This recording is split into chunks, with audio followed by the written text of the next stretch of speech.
سیدنا سمرہ بن جندب رضی اللہ تعالیٰ عنہ کہتے ہیں کہ جب رسول اللہ صلی اللہ علیہ وآلہ وسلم نماز پڑھ لیتے تو آپ صلی اللہ علیہ وآلہ وسلم اپنا رخ انور ہماری طرف کر لیتے اور فرماتے آج رات تم میں سے کسی نے کوئی خواب دیکھا ہے؟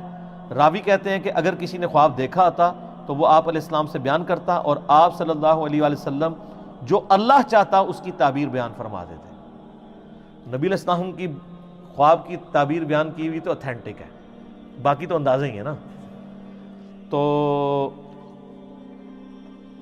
پھر آپ صلی اللہ علیہ وآلہ وسلم نے ایک روز ہم سے پوچھا کیا تم میں سے کسی نے کوئی خواب دیکھا ہے؟ ہم نے عرض کیا نہیں، تو آپ صلی اللہ علیہ وآلہ وسلم نے فرمایا لیکن میں نے آج رات ایک خواب دیکھا۔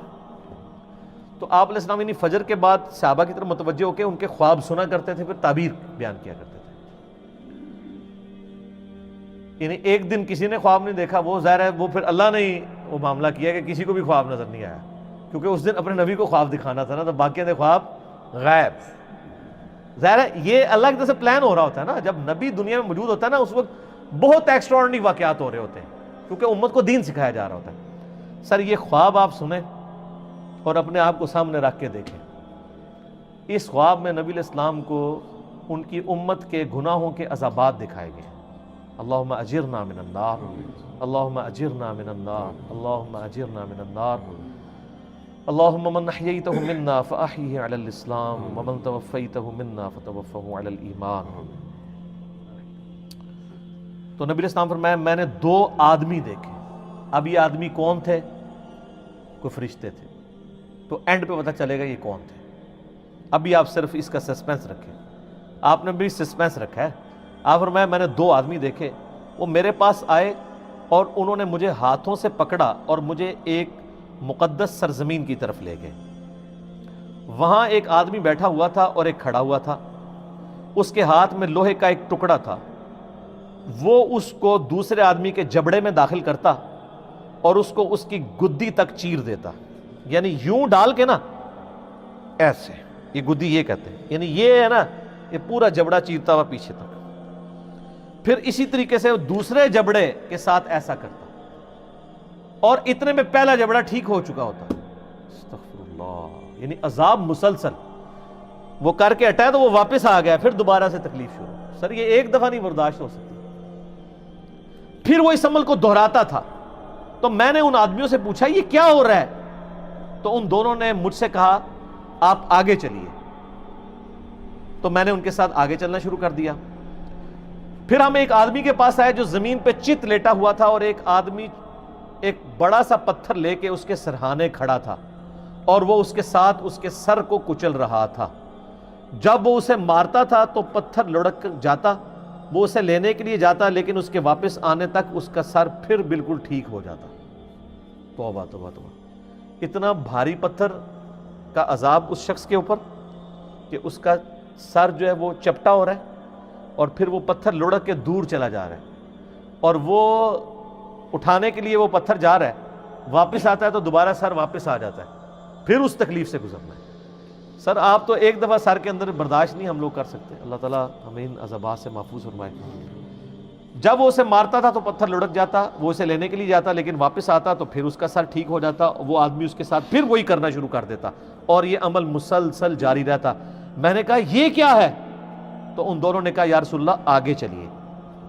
ہم اور آگے چلے، حتیٰ کہ ہم تندور جیسے سوراخ کے پاس آئے جس کے اوپر کا حصہ تنگ تھا جبکہ اس کا نچلا حصہ کھلا تھا، اس کے نیچے آگ جل رہی تھی۔ جب وہ اوپر اٹھتی تو اس میں موجود افراد بھی اوپر بلند ہوتے۔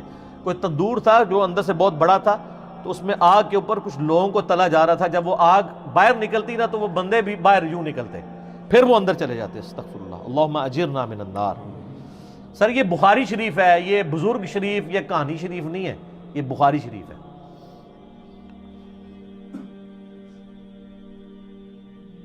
اس کے نیچے آگ جل رہی تھی، جب وہ اوپر اٹھتی تو اس میں موجود افراد کو بھی اوپر بلند کرتی، حتیٰ کہ ایسا لگتا کہ وہ اس سے نکل جائیں گے، اور جب وہ نیچے بیٹھنے لگتی تو وہ واپس چلے جاتے۔ اور میں نے اس تندور میں چند مردوں اور عورتوں کو ننگی حالت میں عذاب میں مبتلا دیکھا جن کے کپڑے نہیں تھے۔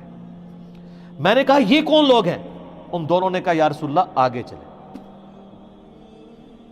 ہم پھر چلے، حتیٰ کہ ہم خون کی ایک نہر کے پاس پہنچے، وہاں نہر کے سامنے پتھر ہے، وہ شخص جو نہر میں ہے جب وہ باہر نکلنے کا ارادہ کرتا تو باہر کنارے پر کھڑا آدمی اس کے منہ پر پتھر پھینکتا، اس سے وہ پھر پہلی جگہ پر واپس پہنچ جاتا. یعنی وہ جو خون کی نہر میں عذاب ہو رہا تھا نا اس بندے کو، وہ جب اس سے نکلنے کی کوشش کرتا تو ایک باہر بندے کی ڈیوٹی لگی تھی، وہ اس کو پتھر مارتا، اس کے منہ پہ لگتا، پھر وہ وہاں جا کے گرتا، پھر وہ کنارے سے دور ہو جاتا.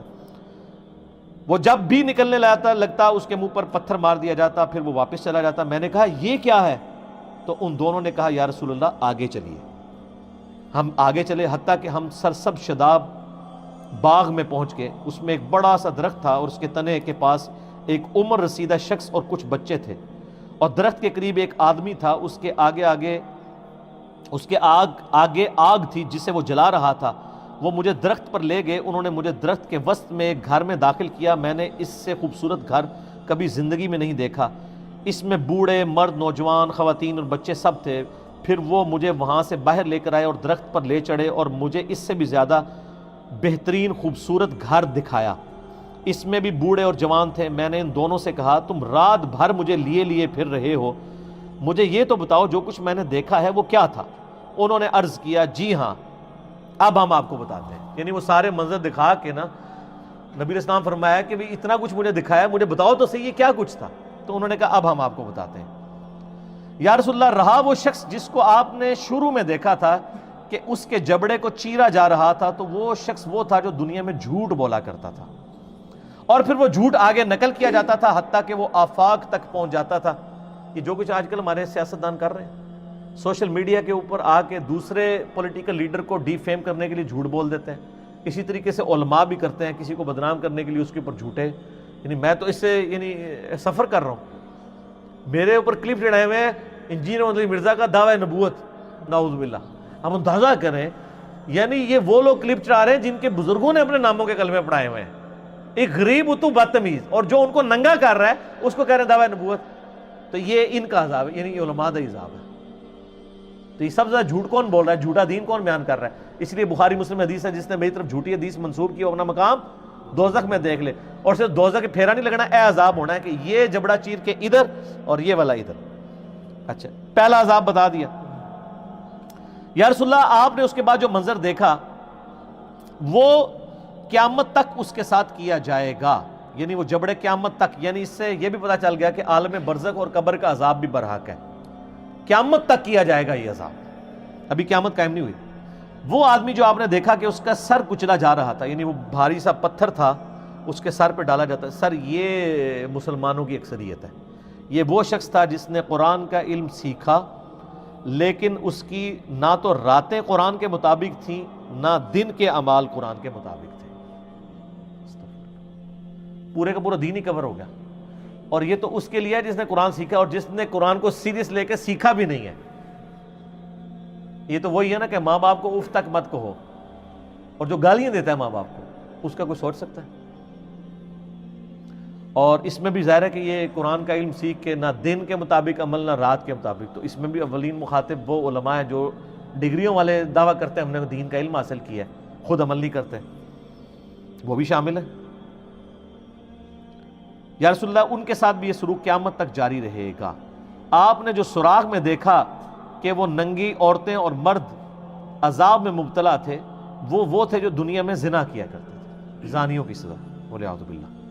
پھر آپ نے جس نہر میں دیکھا کہ وہ شخص ڈبکیاں کھا رہا تھا خون کی نہر میں، وہ سود خور تھا، استغفر اللہ. پھر آپ نے درخت کے تنے کے ساتھ جس بزرگ کو دیکھا وہ حضرت ابراہیم علیہ السلام تھے، اور ان کے ارد گرد جو بچے تھے وہ لوگوں کی اولاد تھی. جو شخص آگ جلا رہا تھا وہ جہنم کا داروغہ یعنی سیدنا مالک علیہ السلام تھے. اور پھر جس پہلے گھر میں آپ داخل ہوئے وہ عام مومنین کا گھر تھا. رہا یہ گھر تو یہ شہداء کا گھر ہے، اور میں جبرائیل ہوں اور یہ میکائیل ہے. وہ دو بندے کون تھے؟ جبرائیل اور میکائیل علیہ السلام. اور آپ صلی اللہ علیہ وسلم اپنا سر اٹھائیں. جب میں نے سر اٹھایا تو میرے اوپر بادلوں کی مانند تھا. ان دونوں نے کہا یہ آپ کی منزل ہے، یعنی وہ ایک محل دکھایا گیا. میں نے کہا مجھے چھوڑ دو، میں اپنی منزل میں داخل ہو جاؤں. تو انہوں نے کہا ابھی آپ کی دنیا میں عمر باقی ہے جو آپ نے مکمل نہیں کی. جب آپ وہ دنیا میں اپنی زندگی مکمل کر لیں گے تو پھر آپ اپنی اسی جنت کی منزل میں داخل ہو جائیں گے.